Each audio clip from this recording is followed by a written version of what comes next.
Vlogger.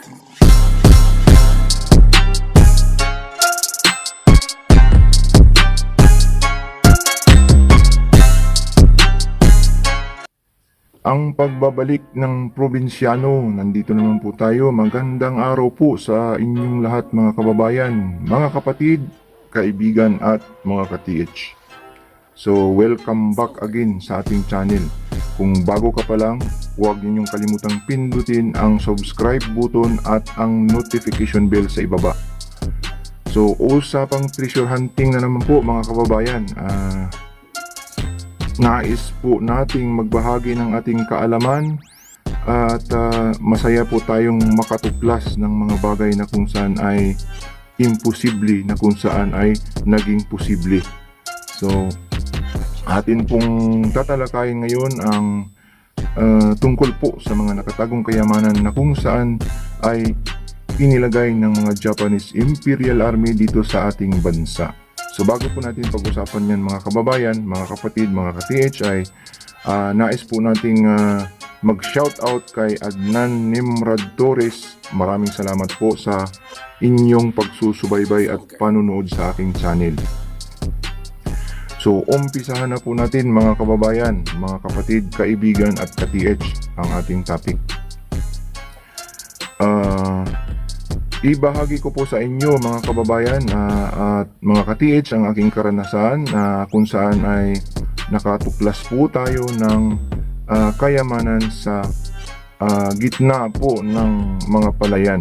So ibig sabihin, naglagay din po pala ng mga treasure ang mga Japanese Imperial Army sa mga pinagtataniman ng palay. Siguro marami sa atin ang hindi pa alam na nagtatanim lang sa mga palayan, sa may mga irigasyon, na kung saan ay inapak-apakan lang po natin ang mga inilagay ng mga Japanese Imperial Army. Magtatanong po tayo sa ating sarili, bakit kaya nalagyan ang mga palayan ng mga treasure na kung saan ay pinagtataniman ito? Simple lang po ang sagot mga kababayan at mga kapatid, mga ka-TH. Ang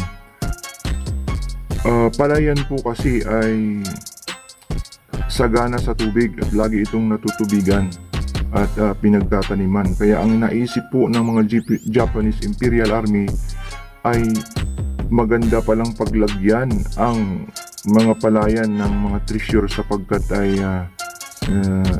ito ay hindi natutuyuan ng tubig.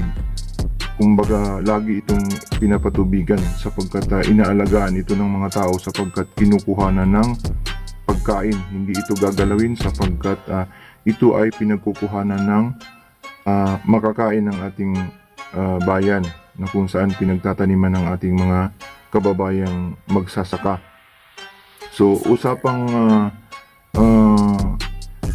mga palayan po. Ang mga palayan po na nadiskubre natin na kung saan ay pinaglalagyan ng treasure ng mga Japanese Imperial Army ay Luzon, Visayas at saka Mindanao. Ibig sabihin, napili po talaga ng mga Japanese Imperial Army na paglagyan ang mga palayan ng mga treasure sapagkat ito ay may tubig na kung saan ay na-preserve ang gold bars.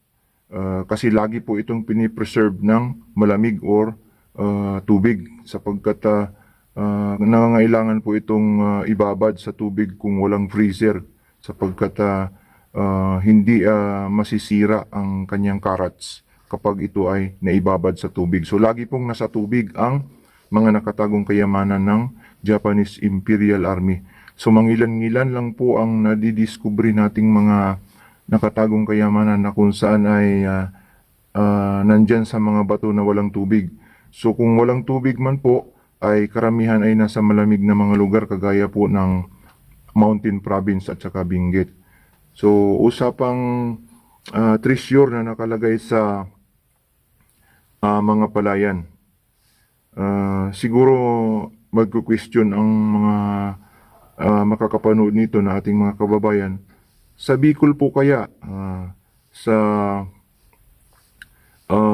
Isabela po kaya, sa Pangasinan po kaya, mayroon din po kaya. Alam mo, mga kapatid, mga kaibigan at mga ka-TH, pag sinabing palayan, ang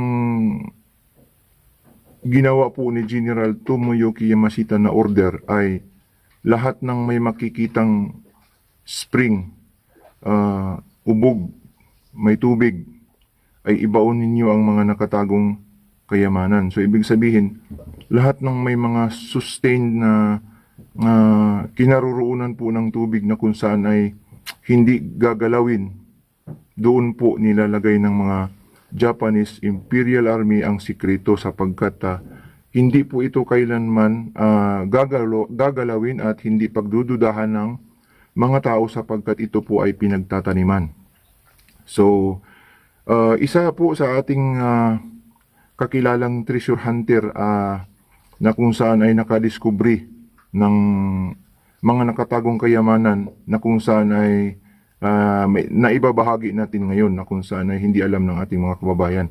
Ito po ay ang nadiskubre nila dyan sa La Union at saka nadiskubre na naman po doon sa may Ilocos na kung saan ay positibo na nagkaroon din po ng pagtago ng mga kayamanan sa mga palayan o pinagtataniman po ng mga palay.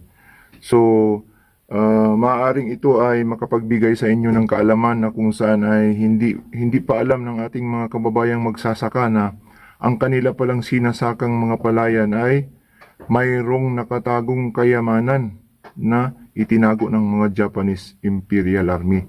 So, ang ating pong pagbabahagi nito ay magbigay sa inyo ng susi at sakadaan upang matutuklasan ninyo ng unti-unti ang mga nakatagong sikreto ng mga Japanese Imperial Army.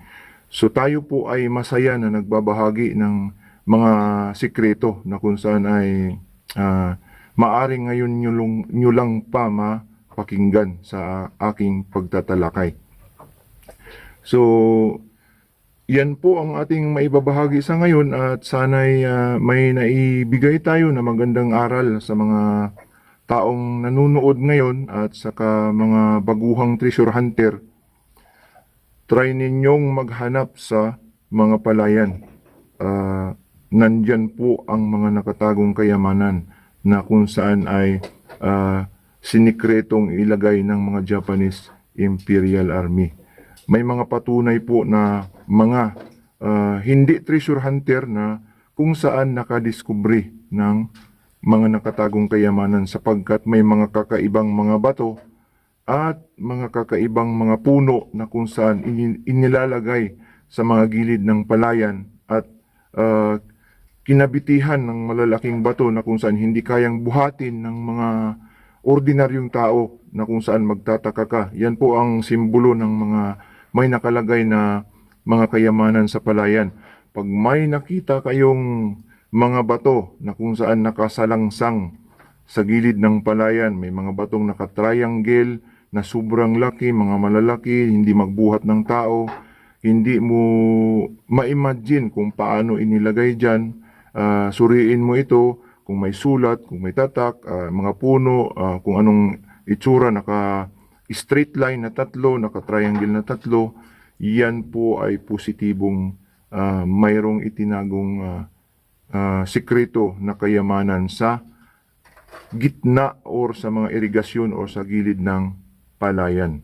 So sa mismong tinaniman, magkakaroon po tayo ng sikreto sapagkat yan po ang pinaglagyan ng mga Japanese Imperial Army. Isa sa mga pinaglalagyan ng Japanese Imperial Army.